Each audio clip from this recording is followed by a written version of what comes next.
Indiana News Desk is made possible in part by Maller Grodner Attorneys, providing legal services to clients and the community. Understanding, expertise, results. Bloomington and Indianapolis. LawMG.com.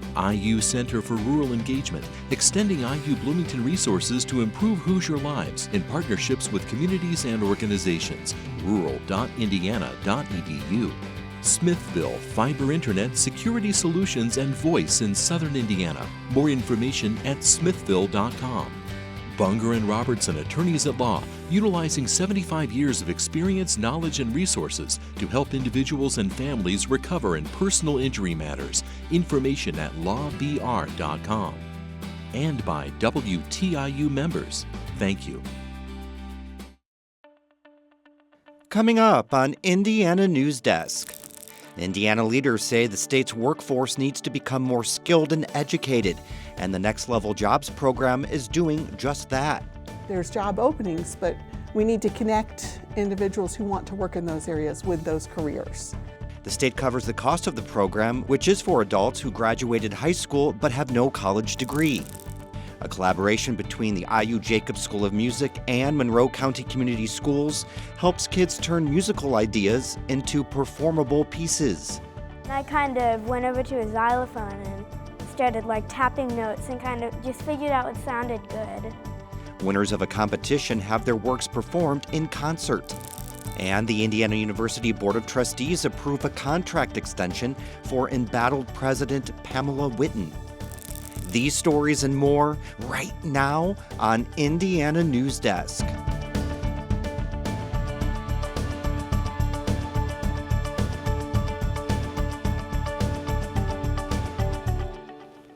Welcome to Indiana News Desk. I'm Joe Wren.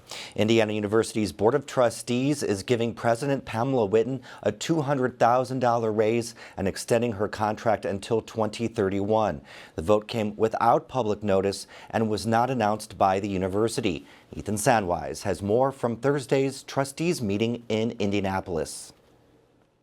A contract amendment that will move her from the 50th percentile to the 70th percentile of our Big Ten and SEC peers in terms of total compensation. Whitten's new salary will be $900,000, and the extension adds another 5 years to her contract. Trustees say they like the job she's doing, and better compensation improves their chances of keeping her. But Whitten has been unpopular on campus. Mass arrests of student protesters last spring, the cancellation of a Palestinian artist's show, and a new expressive activity policy limiting opportunities for protest on campus have contributed to what some faculty and students describe as an environment hostile to academic freedom. Whitten got a 93% vote of no confidence from IU Bloomington faculty last spring, plus other votes from academic units and campuses calling for her resignation. Board Chair Quinn Buckner responded to those critics. With this responsibility, we do the things the right way, and when people go low, we go high. The board passed the vote 8-1 on Thursday, with only trustee Vivian Winston dissenting. She said she would have approved the raise without the extension. Reappointment of a university president should be done with transparency and only after getting input from a variety of stakeholders. A reappointment should not be done until we have conducted the outside independent review. Winston described a culture of fear she perceived on Bloomington's campus and said she couldn't vote for the contract extension until trustees got more stakeholder input. The board promised a campus climate survey last summer, but so far has not initiated one. Trustee Cindy Lucchese says she thinks things have gotten better since mass protests against Whitten last spring.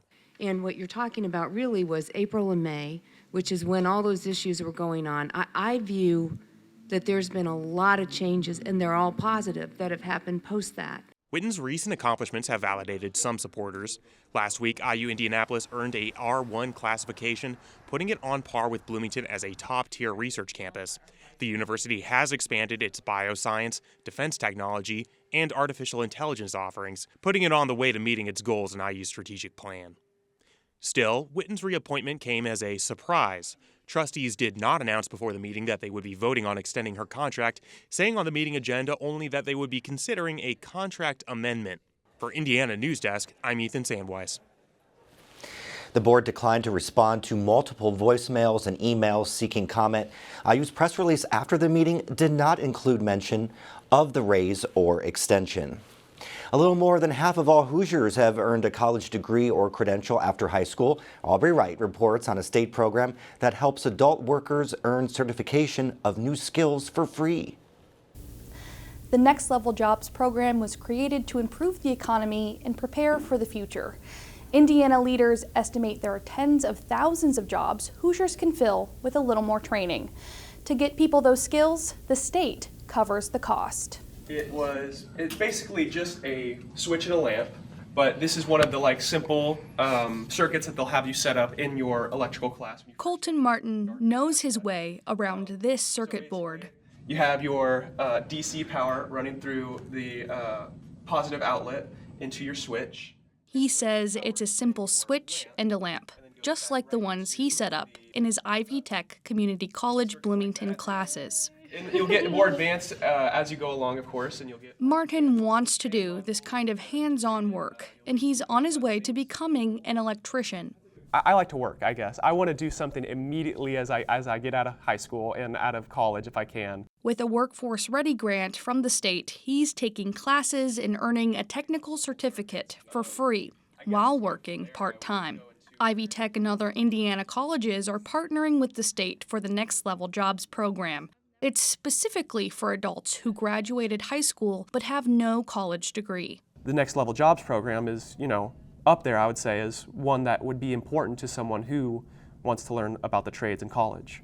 Indiana leaders have said for years that the state's workforce needs to become more skilled and educated. The Next Level Jobs program helps fill gaps in nursing, trades, manufacturing, computer science, and other industries. In that program, Indiana sets aside funding for the Workforce Ready Grant, a scholarship that covers tuition and fees for short-term certificates. We have a lot of high wage opportunities here in Indiana, and there's job openings, but we need to connect individuals who want to work in those areas with those careers. This year, Governor Mike Braun's proposed budget includes more than $20 million for the Next Level Jobs program. On economic development, we're taking a new approach, focused on building skills for Hoosiers currently in the workforce to match high-value, high-wage jobs that employers need to fill. To get the grant, prospective students complete a short survey showing what they want to do and when they can take classes. Locals might be matched to a program at Ivy Tech Bloomington. Anyone who is interested in Workforce Ready Grant or any of our other programs should know, first of all, Ivy Tech is a very supportive place for our students. Cody says the requirements for dependent students and independent students look different. At Ivy Tech, students dependent on their parents may have to take 4 classes per semester, but it's more flexible for independent students, who are usually older adults. At Ivy Tech, the majority of our classes now are 8 weeks, so we run 2 8-week terms within a semester. They can be taking 1 class at a time and still be eligible for Workforce Ready Grant. Some Ivy Tech certificates require internships or job shadowing, but Cody says all students are encouraged to get real-life experience. She says all Ivy Tech programs are developed with advisory boards made up of industry partners, and some programs are even designed for those partners. The goal for all students is to move on and start a career. We have a very strong connection with our industry partners. We know where the needs are. We know where the jobs are available. The state reports more than 30,000 Hoosiers have earned certificates through the Workforce Ready Grant. Some students, like Martin, can build on their certificates and earn college degrees. Only a couple months of next year, and then I will have my technical certificate in this program, and then I'll be starting my associates afterwards. Indiana reports that Workforce Ready Grant recipients go on to earn more money. There are about 200 qualifying programs across the state. For Indiana News Desk, I'm Aubrey Wright. Now for more headlines from around the area. A Mooresville High School student accused of plotting a school shooting on Valentine's Day remains in a Morgan County jail. A judge on Thursday denied 18-year-old Trinity Shockley bond pending the completion of an evaluation by 2 court-appointed psychologists. The judge says Shockley, quote, presents a significant risk and is a threat to the safety of the community, herself, or others. Shockley is charged with conspiracy to commit murder and 2 counts of intimidation, threat to commit terrorism. The Morgan County Board of Commissioners voted Tuesday to approve a zoning change for 390 acres of farmland in Monrovia for a controversial proposed data center. Despite intense opposition from Monrovia community members, the board voted unanimously for the rezoning. All those in favor signify by saying aye. Aye. Motion carries 3-0.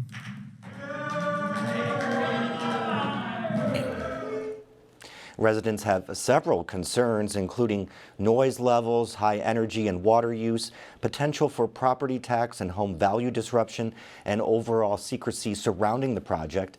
The board reiterated at the meeting that even with these concerns from would-be neighbors of the project, they had to consider the needs of the 65,000 county residents as well. Bloomington's annexation quest has hit another roadblock as the Indiana Appeals Court has ruled against the city in 5 of the 7 annexation areas. Now, those are the Southeast and Island areas 1C, 2, 3, 4, and 5 that voided annexation with 65% of residents signing a petition. Now, the city challenged some of the petitions over waivers signed by property owners, but Special Monroe Circuit Court Judge Nathan G. Nykirk ruled against the city last June, and this week the Indiana Appeals Court agreed. The city said its legal team is evaluating potential next steps. Egg prices continue to rise due to the bird flu, and local businesses are feeling the impact. Abram Carney of Brightside Cafe says his business goes through about 3,000 eggs a month. The recent price hike has added nearly $600 to their costs. We have to figure out where that money comes from and how to continue to sustain the business. Brightside Cafe has raised prices slightly on some items, but has kept the cost of core egg-based items like muffins, brownies, and coffee cakes steady. Bakeries are facing similar challenges. At Baked, co-owner Jeremy Ness says his supplier now limits them to about 15 to 30 dozen eggs a day. We haven't looked into any substitute products or anything like that. We think that the real egg in its shell really is the top quality ingredient, and we need that in order to be making the best cookies we can. An estimated 7 million commercial birds have been infected in Indiana since January. The historic Bridgeton Mill, which has operated since 1823 in Park County, is for sale with an asking price of $3.5 million. Mike Rowe and his wife Karen bought the damaged mill in 1995 for around $250,000 and repaired it. The mill has become a tourist destination, particularly during October's Covered Bridge Festival, which draws up to 3 million visitors to the county. The 73-year-old Rowe says the heavy lifting and long hours needed to run the mill were the reasons he made the hard decision to sell it. Coming up next on Indiana News Desk. The Monroe County Education Association has begun informing teachers on what to do if a deportation threat is imminent. And a collaboration between IU's Jacobs School of Music and Monroe County Schools is helping kids compose their own music. These stories and more right here on Indiana News Desk. Asking tough questions to those in power. Russia right now has you outmanned, outgunned. Is it time to think about a settlement? As a newcomer to Congress, what did you make of the high degree of dysfunction within the Republican conference? I always felt that it was broken. And covering events as they unfold. Opposition fighters have reached the suburbs of the capital, Damascus. PBS NewsHour and PBS News Weekend, every night on PBS and streaming.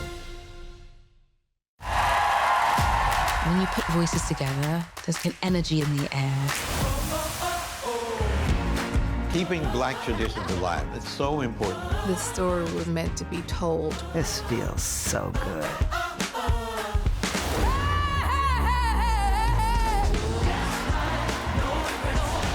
Black people can also have those stories too.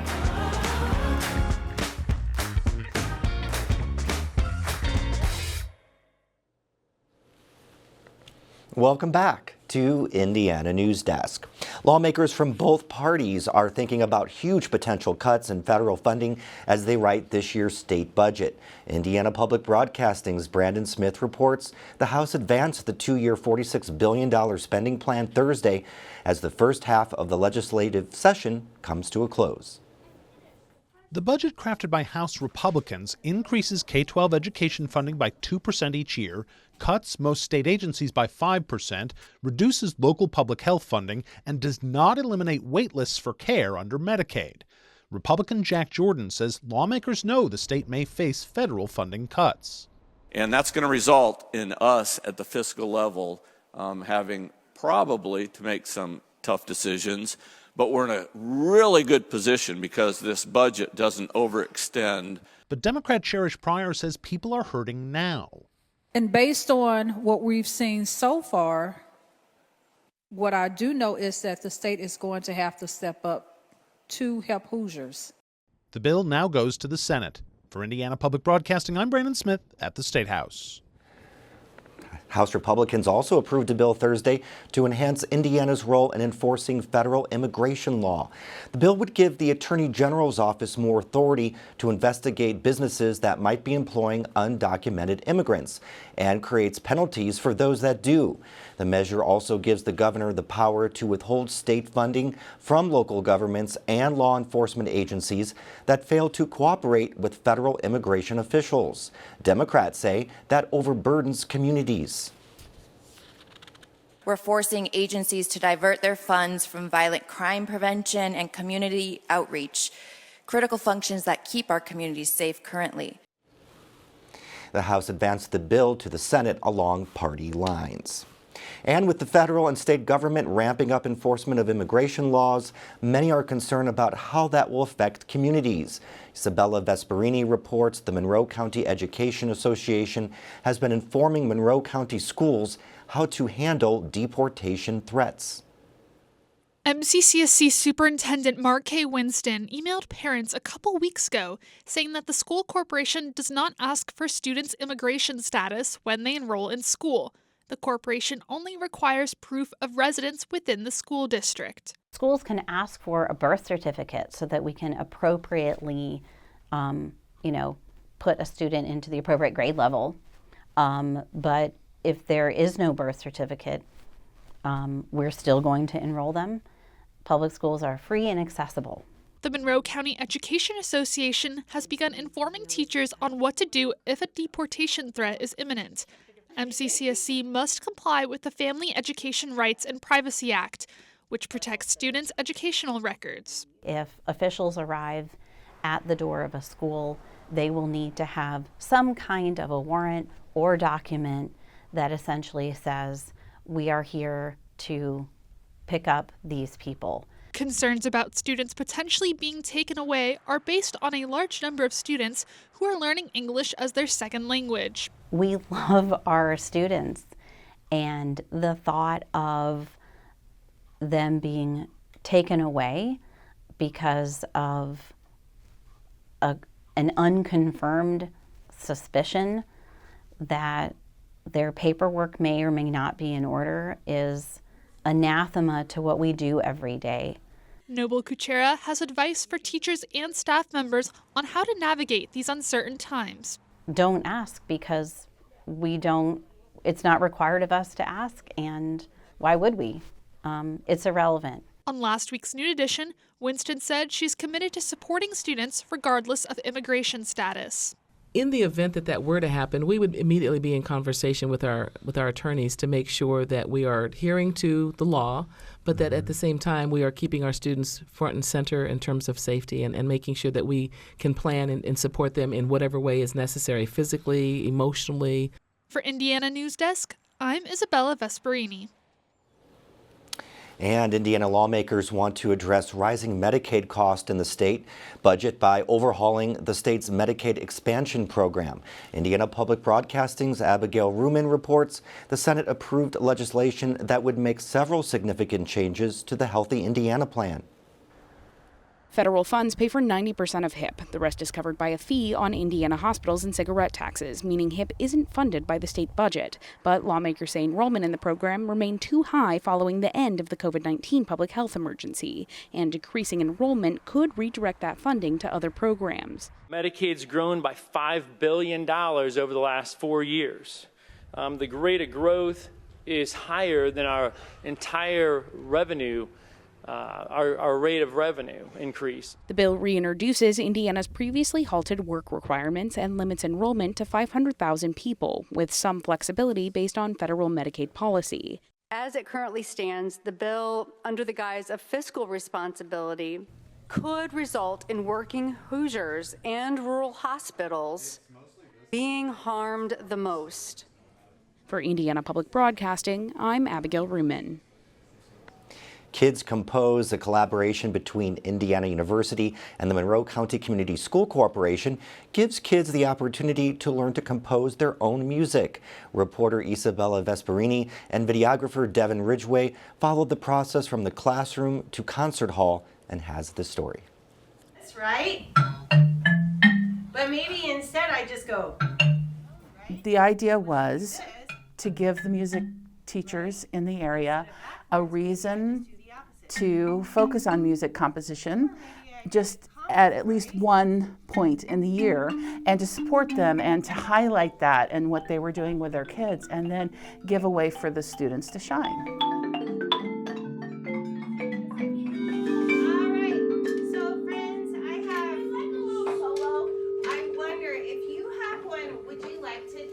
We started with a really simple musical idea, and then we talked about all these different ways that you could play with it. And so much of composition is that reflective component where you hear an idea and then you think, okay, do I like that? Can I change it a little bit? What happens if I repeat this, but maybe I change it this way instead? It's kind of like a Minecraft vibe when you're in the overworld. So I love that.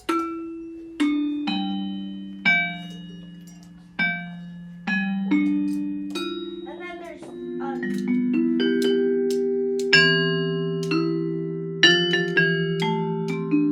I want it to be a hands-on experience first and foremost. So I know that a lot of composition assignments might start with like the pencil and paper, and I do the opposite.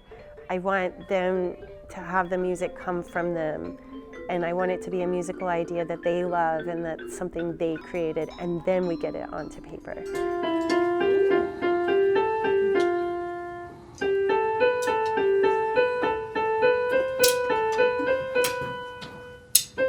We select finalists that go on to the Jacobs School of Music composition faculty, and they choose 8 winners. So then the 8 winners are paired up, and each of those 4 pairs are given to a Jacobs School of Music composition student, who then uses them as the basis to compose and arrange a piece for either orchestra or band, which is then performed on one of the MCCSC concerts.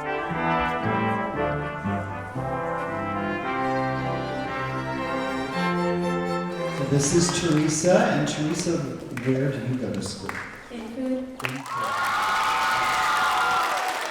I see Teresa brought her fan club with her today, so as you all did. That's great. Now, when I think of music, I like to think about kind of like happy tunes, so I kind of thought about that, and like I thought of a rhythm, and then I kind of went over to a xylophone and started like tapping notes and kind of just figured out what sounded good.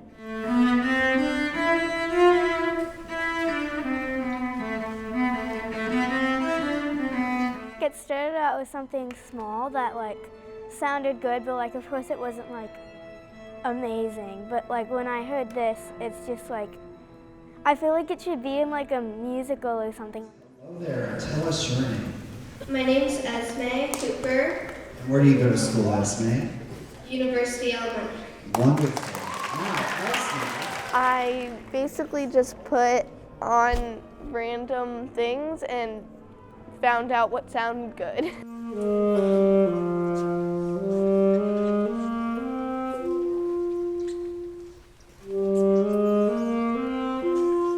was crazy. I was like, I did not expect to win this thing. I know like nothing about music. So when I see it played like that, I'm like, wow. I'm just mind blown.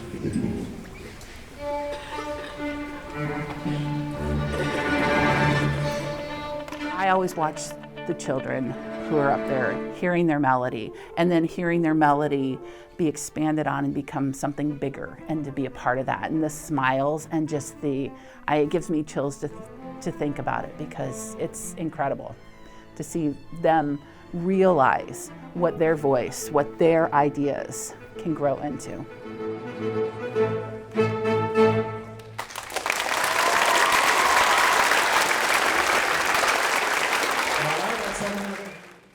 That's the end of this program, but our work continues online as we cover the news throughout the week at WTIUnews.org. Have a great weekend. Indiana News Desk is made possible in part by Maller-Grodner Attorneys, providing legal services to clients and the community. Understanding, expertise, results. Bloomington and Indianapolis. LawMG.com. IU Center for Rural Engagement, extending IU Bloomington resources to improve Hoosier lives in partnerships with communities and organizations. rural.indiana.edu. Smithville Fiber Internet Security Solutions and Voice in Southern Indiana. More information at smithville.com. Bunger and Robertson Attorneys at Law, utilizing 75 years of experience, knowledge, and resources to help individuals and families recover in personal injury matters. Information at lawbr.com. And by WTIU members. Thank you.